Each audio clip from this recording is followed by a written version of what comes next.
आज अगर मैंने कोई भी एसेट्स 1 लाख रुपए में खरीदी है तो 1 साल के बाद अगर उसके वैल्यू में कैलकुलेट करता हूँ या तो वो ज्यादा होगी या फिर क्या होगी, कम होगी। तो उससे या तो मुझे प्रॉफिट हो रहा होगा या क्या होगा, लॉस। तो उसी प्रॉफिट या लॉस को कैलकुलेट करने के लिए बनाया जाता है रिवैल्यूएशन अकाउंट। अब इसका जो नेचर होता है वो क्या होता है, एक नॉमिनल नेचर अकाउंट होता है, बिकॉज प्रॉफिट और लॉस कैलकुलेट कर रहे हो आप इसके लिए।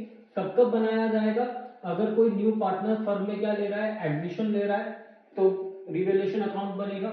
अगर कोई एग्जिस्टिंग पार्टनर है वो रिटायरमेंट ले लेता है या उसकी क्या हो जाती है, डेथ हो जाती है, तब ये रिवैल्यूएशन अकाउंट बनाया जाता है।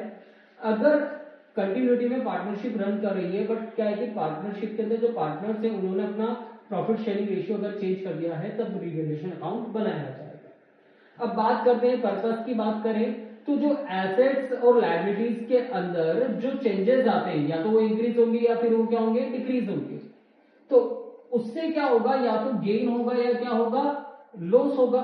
उस गेन और लॉस को जो ओल्ड पार्टनर्स होते हैं वो ओल्ड रेशियो में, ओल्ड पार्टनर ओल्ड रेशियो में क्या कर लेते हैं, आपस में डिस्ट्रीब्यूट कर लेते हैं।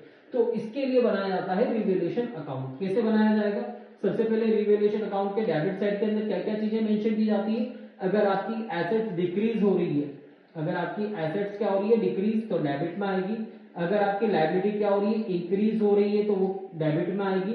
अगर कोई लायबिलिटी आप लिखना ही भूल गए तो भी वो किस में आएगी, डेबिट में आएगी। क्रेडिट में क्या क्या आता है, क्रेडिट के अंदर अगर आपकी एसेट्स क्या होती है, इंक्रीज हो जाती है, तो वो किस में आएगी, क्रेडिट में आएगी। अगर आपकी लायबिलिटी क्या हो जाती है, डिक्रीज हो जाती है, तो वो किस में आएगी, क्रेडिट में आएगी। अगर कोई एसेट्स लिखना ही भूल गए तो अनरिकॉर्डेड एसेट जो है वो भी किस में आएगी, क्रेडिट। कुछ नहीं करना है, दोनों साइड की टोटल करनी है, बैलेंस निकालना है। बैलेंस अगर इधर निकल रहा है तो ये प्रॉफिट है, तो ये ओल्ड रेशियो में ओल्ड पार्टनर में क्या कर दिया जाएगा, डिस्ट्रीब्यूट कर दिया जाएगा। और अगर सपोज करो बैलेंस इस साइड बच रहा है तो यहां पर क्या कर दिया जाएगा, बैलेंस निकाल दिया जाएगा। ये बैलेंस जो होगा आपका क्या होगा, रिवैल्यूएशन का लॉस, और इस लॉस को जो पार्टनर्स में क्या कर दिया जाएगा, डिस्ट्रीब्यूट कर दिया जाएगा। तो इस तरीके से क्या बनाया जाता है आपका रिवैल्यूएशन अकाउंट, ताकि क्या है कि एसेट्स लायबिलिटी में कोई चेंजेस हो, उससे या प्रॉफिट हो या लॉस हो।